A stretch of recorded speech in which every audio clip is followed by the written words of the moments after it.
Today, Kieran, we've got something a little bit different from a bottler we're familiar with and a distillery that we're familiar with. A Thompson Bros Blair Athol. Yeah. So how familiar are you with the bottler themselves to start off with? I've tried a few different Thompson Brothers expressions, and to be honest, I think I've found most of what they've done to be very high calibre whiskey. I think for a new bottler, I mean, obviously we know they've got the Dornoch distillery as well, so they've been going since about 2016, but for a new bottler, they've made a lot of noise. Yeah, absolutely. And they've managed to get a really interesting variety of casks. Again, I think for a small team, Phil and Simon are the Thompson Bros, and they've got a couple of people up there in Sutherland helping them out. It is amazing the amount they've been able to produce.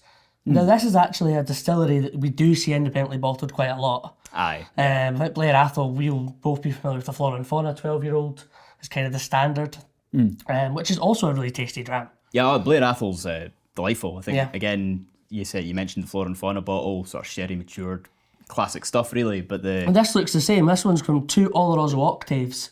So we're thinking small cask, sherry cask, could be big and chewy and hopefully quite similar to what we expect of their core release. Which I suppose is quite hard when they're independently bottled in such a variety of different styles. Yeah, it'll be interesting because you said the casks there, you're going to impart a lot of flavour, but I think this is quite a young whiskey as well. It's can't remember the age. This one's 8 years old, one of 197 bottles. So yeah, small casks will maybe influence the whiskey a little bit more than most people might be going. 8 years old, that's a bit young, but we know that'll probably be quite good. Yeah, I think the theory behind the smaller casks is, the spirit has more contact with the wood, so it, big air quotes, ages faster. It accelerates maturation, and it's impossible to say whether that's true or not until we try it, of course. Indeed. But this will be quite interesting, I think. Have you been to the distillery before? Yeah, I've been to Blair Athol, been up to Pitlochry. Yeah. Luckily, I visited both the distilleries, Edward and Blair Athol, on the same day. Very jealous. I've never done Edward. A fair wee while ago. It was a long day, but yeah, it's a great day out. They focus a lot on the Bell's blend at Blair, or at least they did when I went. Yeah, it's I think that's seen as kind of, obviously it's a big player in the Flora Fauna season Diageo portfolio, but Bell's, this is the Bell's malt. Yeah. Interesting. Okay, let's have a little go at it, because this one we'll really be able to tell.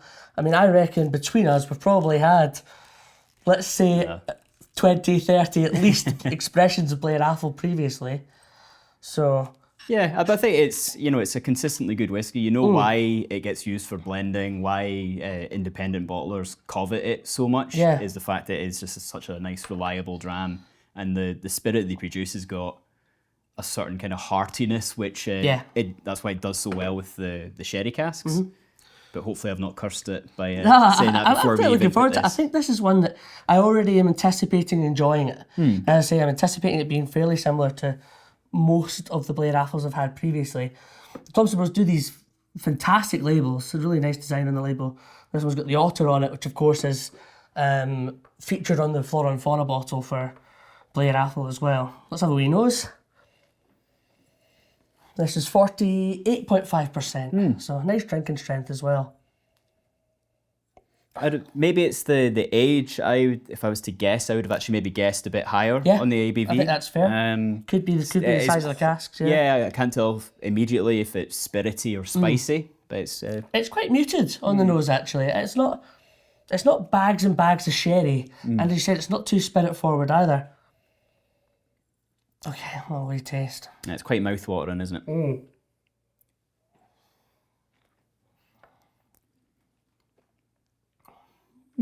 Yeah. I think that's what I wanted it to taste like. I was just about to ask, how does it match up with your... you went in with a preconceived idea. Yeah. How is it holding up? It's maybe there's a really pleasant spice immediately on the palate. But nice and rounded and a little bit fudgier as you swallow as it goes back, so... Nice sherry influence, not your big raisins, dates, dark chocolate kind of sherry influence. Yeah. But definitely a nutty, fudgy, toffee-like influence for me. Yeah, I think there is I think I agree with you on the fudginess, because I almost wanted to sort of sit and chew the dram as it was in my texture. mouth. Yeah. So for a young whiskey, it does actually have a really nice body to it. But yeah, in terms of flavour, cracking stuff. I think it's something that is underappreciated in whiskey, the ability to chew a whiskey. And it might be me, but if I could actually swirl it around and go, yeah, that's a bit meatier, even, rather than the flavour itself, but the texture of it Yeah, I think I find it really satisfying. Yeah, I agree. I always like that in a dram as well. You associate it with your island whiskies and Old Pulteney up north. Oiliness, people sort of that can be quite a negative word for some people, but actually it's a cracking feature. It's something I really enjoy in a whiskey. And I think some people would maybe struggle with the idea of it's more viscous, because that sounds harder to drink. It is. It's just more of a mouth texture. Back on the nose for a second time after trying it, it's a bit sweeter for me. Like, again, not that big sherry sweetness, but it is more retro confectionery, actually. It is quite sweet, almost sugary. Yeah, I think there's a real kind of jammy quality to it, you know, and meaning jam, not lucky. You know, it does have a sort of strawberry jam kind of flavour to it for me. Yeah, no, I'm with you. This is a whiskey that I haven't had my second taste. I'm like, yeah, okay, I could have that with a group of friends and do quite a lot of damage to that, I think.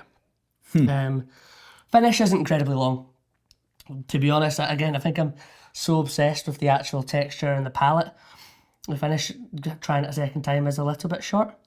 Yeah, I think I get on the finish, you get a touch of alcohol prickle coming through for me. You know, I got a bit on the nose earlier, nearly none on the palate, which is amazing for such quite a young whiskey. But yeah, I think the casks clearly had a lot to do here. A lot of the flavour seems to be cast dry. Great bottler, good distillery, and it's pretty consistent with what we thought it was going to be like, which is tasty. Well, cheers. Cheers. If you've enjoyed this video, don't forget to like and subscribe for more Bevvy content. We want to hear what you think, your best whiskey experiences, the whiskies you want us to try. It's a really exciting journey we're on, so make sure to join us. Download the Bevvy app on Google Play and App Store to keep track of your whiskey journey, connect with your whiskey friends, keep track of your favourites, anything you could ever want to do with whiskey, all in one place. It's the definitive whiskey companion.